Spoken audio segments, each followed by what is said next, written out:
The wait is over. It's the week of iRacing rain and more content creators are already uploading their first impressions. Our full review is also in the works at Emily right now, coming very soon.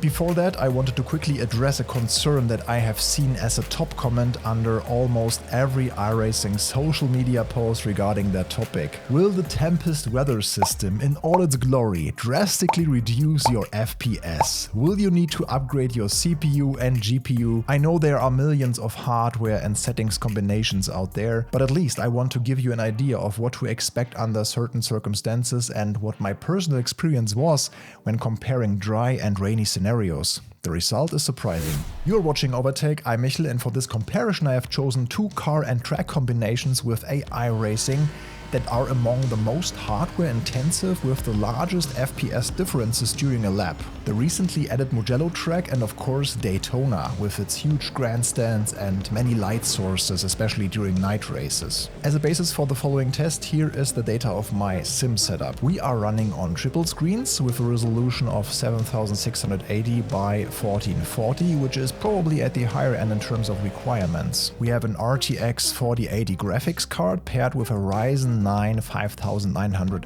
CPU and 32GB of RAM.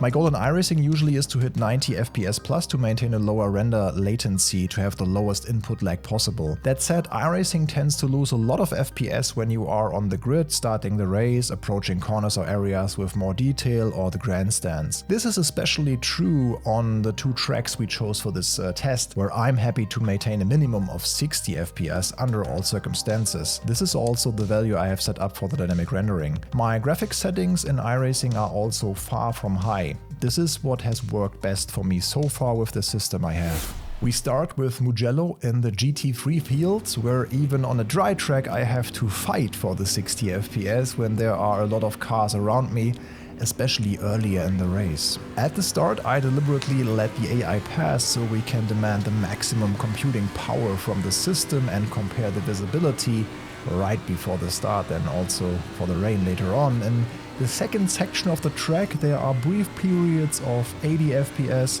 and above, but most of the time we hover around 60. iRacing still looks appealing with these settings and we have no stutters or micro lags. The gameplay is consistently smooth. The replay, also stretched across all three screens, runs over 70 FPS for long stretches and is also very smooth. Now the moment of truth. We haven't changed any of the graphics settings. Now we use the timeline feature for Tempest to race in the normal rain, not yet the heavy rain. The first meters behind the pace car. 58 FPS, 57, 56, 55, 60 again. Promising, and only 5 to 6 FPS below the average we got in the dry. This is in line with 10% FPS loss promised by the iRacing developers. We'll come back to the lowest and highest values for both races in a moment. So the start of the rain race, again no big drops, even stable in the 60s towards the second sector. So basically almost no difference to the dry conditions. Very impressive considering the additional effects, all the spray that we see here and the additional physics calculations. There's a lot going on all three screens right now. And just a quick side note, and I don't want to take anything away from Emily's full review, but the feel and atmosphere of racing in the rain here, wow. The audio is also very convincing. The rain replay also runs smoothly without any disturbing drops. Only in very rare moments I saw a high 40-like FPS number. During the race, the minimum in dry, 59 FPS, minimum in wet, 53, maximum in dry, 85, and the maximum in wet, 84. Not too bad, right? If you're running a similar triple setup to mine with less powerful components, you may be concerned that you need to lower your graphics settings or even upgrade your PC. Let us know in the comments if you would like to see a more detailed dive into specific settings and how to save FPS in an efficient way. And tell us about your experience with the rain in the comments once you have tested it. On your way to this comment section, be sure to like and subscribe. Thank you.